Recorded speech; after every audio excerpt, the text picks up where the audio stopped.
Dans l'actualité du 13h15 au secteur 6 de Ouagadougou, l'UPC avait rendez-vous avec ses militants pour des échanges sur les échéances électorales du 2 décembre prochain. Et puis en France, malmené dans les sondages, François Hollande a promis au cours d'un grand oral dimanche soir à la télévision un agenda de redressement de la France sur 2 ans et une accélération en conséquence du train des réformes pour répondre à l'impatience et aux inquiétudes des Français face à la crise. Mesdames, Messieurs, bonjour et ravi de vous retrouver. On ouvre ce journal donc par la politique avec l'UPC, l'Union pour le progrès et le changement, qui rencontre ses militants du secteur 6 de Ouagadougou. Le parti dirigé par Zéphirin Diabré avait rendez-vous pour échanger sur les échéances électorales du 2 décembre prochain. L'ambiance des meetings aux allures de pré-campagne avec Kadissa Nogo.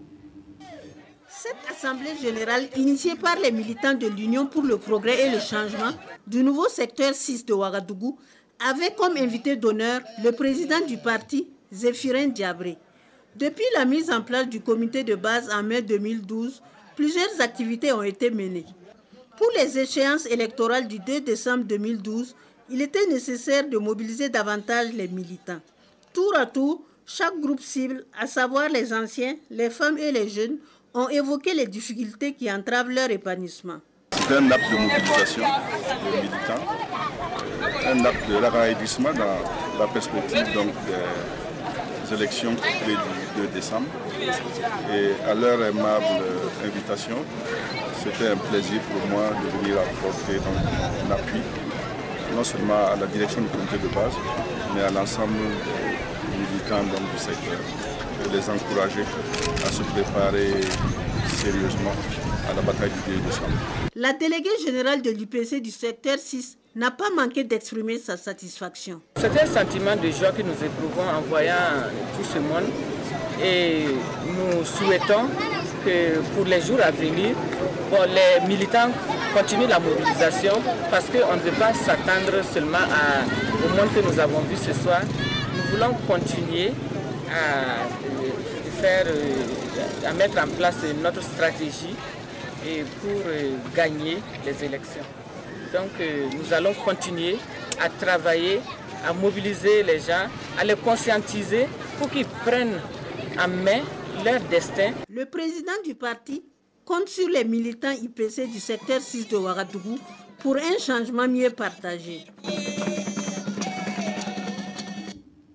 Comprendre et maîtriser les différentes transactions des marchés publics, l'ENAREF, l'École nationale des régies financières, forme sur la gestion du cycle des marchés publics. La session a débuté ce matin en présence de Nathalie Kaori. La présente formation qui regroupe des participants du Tchad, du Congo, du Bénin, du Togo et du Burkina Faso va se dérouler en 2 phases. La première phase, qui va durer 4 semaines, porte sur la gestion du cycle des marchés publics et les procédures particulières. La seconde phase, qui prendra 3 semaines, se déroulera sur le thème de la modernisation de la passation des marchés publics. Vous savez que pour une bonne gouvernance, il faut des hommes et des femmes bien formés. Alors, ce renforcement donc, des capacités est une nécessité dans la mise en œuvre donc, de la politique de réforme des finances publiques. La formation sera sanctionnée par une certification universitaire en gestion du cycle des marchés publics. L'ENAREF a initié ce type de formation pour permettre aux agents des administrations africaines de mieux répondre aux exigences des normes internationales. Depuis 2010, ces certifications universitaires sont délivrées et la participation régulière donc, des pays autres que le Burkina témoigne donc, de l'importance et de la qualité des formations dispensées. Au dit des organisateurs de cette formation, les administrations africaines ont besoin de renforcer leurs capacités dans le domaine des finances publiques en général et des marchés publics en particulier. Pour eux, cela est d'autant important que la bonne gouvernance passe aussi par la promotion de la transparence et de l'efficacité dans ce domaine.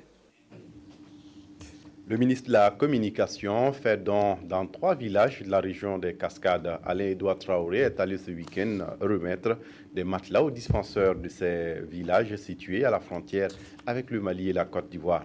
Le généreux donateur a également remis des vivres aux pensionnaires de la maison d'arrêt et de correction de Banfora. Le point de tous ces dons avec Christine Koulibaly. Cette pluie n'a pas dissuadé les populations des Zéniédougou qui ont tenu à être témoins du geste du ministre Alain-Edouard Traoré, un fils de la région. Ces matelas destinés aux maternités de Zéniédougou, Sobara et Frougoula servent pour l'instant de parapluie aux bénéficiaires pour traduire les reconnaissances aux donateurs. Nous sommes heureux parce qu'il est venu nous donner des matelas au nombre de 15. Nous le remercions pour le geste. Que Dieu le bénisse. Nous lui avons aussi fait des doléances parce que nous avons de nombreuses préoccupations. Des préoccupations qui vont de l'érection du collège en lycée à la construction d'infrastructures routières en passant par la couverture médiatique de la localité. Zéniédougou est une petite localité à 10 km de la frontière du Mali et comme de la frontière de la Côte d'Ivoire. Et par moments, les populations ont l'impression que le gouvernement les a oubliés et qu'il n'y a pas de politique publique en leur faveur. En parcourant les zones frontalières du Burkina Faso, je me suis rendu compte effectivement que les populations frontalières, à plus de 80%, ne recevaient pas les ondes radio et télé de notre pays. Cela est assez problématique et il faut qu'on arrive à trouver des solutions, sinon c'est autant de citoyens qui sont exclus justement de notre champ de sensibilisation autour des politiques publiques et de l'action gouvernementale. Les pensionnaires de la maison d'arrêt de correction de Banfoura, eux, ont comme principale préoccupation l'accès aux soins de santé, surtout à une bonne alimentation. Ces 20 sacs de céréales et de sucre offerts par le ministre Alain-Edouard Traoré viendront certainement soulager un tant soit peu les détenus. Mobilisée autour des valeurs de citoyenneté et de paix, l'Association des jeunes du Burkina a lancé officiellement ses activités pour faire de ce credo son leitmotiv. À l'occasion, elle a fait don de matériel à menuiserie et mécanique. Adama Koulibaly pour les détails. Porté sur les fonds baptismaux depuis peu, l'AJBF, l'Association des jeunes du Burkina Faso, ambitionne fédérer la jeunesse burkinabé autour de l'idéal de citoyenneté, de paix et de développement durable. Et cela à travers, entre autres, l'accès au crédit auprès des institutions de microfinance. Elle a surtout inscrit en point d'orgue l'appui à la formation dans les corps de métiers tels que la menuiserie ou la mécanique, d'où le don de ce jour. On a fait des dons, des permis de conduite pour aider les jeunes à avoir des permis de conduite pour avoir les travaux. On a fait des dons aux menuisiers, des mécaniques pour aider des machines de couture pour aider les centres de formation, à aider les jeunes filles à pouvoir bien faire leur travail. Je suis comblé de sentiments de joie et de satisfaction totale pour le geste que l'association des jeunes m'a offert ce soir. Étant donné qu'ils sont le premier partenaire du centre de formation académique. Donc merci, encore une fois merci.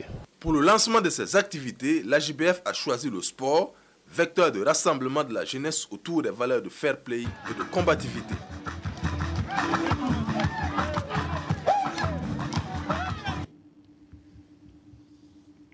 Parce qu'ils vivent de l'arbre, les praticiens de santé du Burkina reboisent à Soubagagnédougou dans les cascades.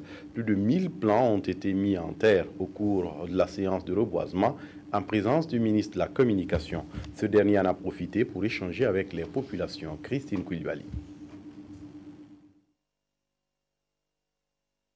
Soubagagnédougou, c'est dans cette localité située à une quarantaine de kilomètres de Banfoura que l'Union nationale des dozo et tradis praticiens de santé du Burkina a donné rendez-vous à ses membres pour créer son 18e bosquet sur les 45 que compte créer l'association d'ici à 2020.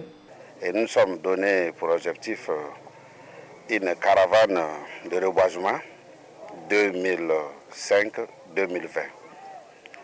Aujourd'hui, nous avons choisi Soubagagnédougou pour le reboisement sur le plan national. Il est essentiellement important pour nous de contribuer à la lutte contre la désertification. Pourquoi? Parce que notre première préoccupation, c'est de protéger, sauvegarder la forêt. Sur cette superficie de 4 hectares offerte par la mairie de Soubagagnédougou, ce sont plus de 1000 plants qui ont été mis en terre, dont 1 hectare consacré aux plantes médicinales. Vous connaissez l'attachement des Dozo à la nature. Vous connaissez leur savoir et leur connaissance de la nature. Et je pense que l'action des Dozo aujourd'hui au niveau de Soubaka est à considérer avec la plus haute considération possible. Profitant de son séjour à Soubaka-Gnédougou, le ministre Alain-Edouard Traoré a échangé avec les forces vives de la commune sur leurs préoccupations. L'accès à l'eau potable, le manque de retenue d'eau, d'infrastructures routières et l'érection du collège en lycée sont entre autres les préoccupations soulevées par la population. Tout en les rassurant d'être leur porte-parole auprès du gouvernement, Alain-Edouard Traoré a appelé la population de Soubaka-Gnédougou à un engagement citoyen pour le développement de leur commune.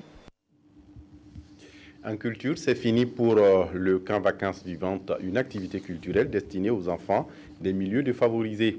Camp Vacances Vivantes, ce sont des initiations en danse et en théâtre, le tout couronné par un spectacle. Sylvestre Sieda.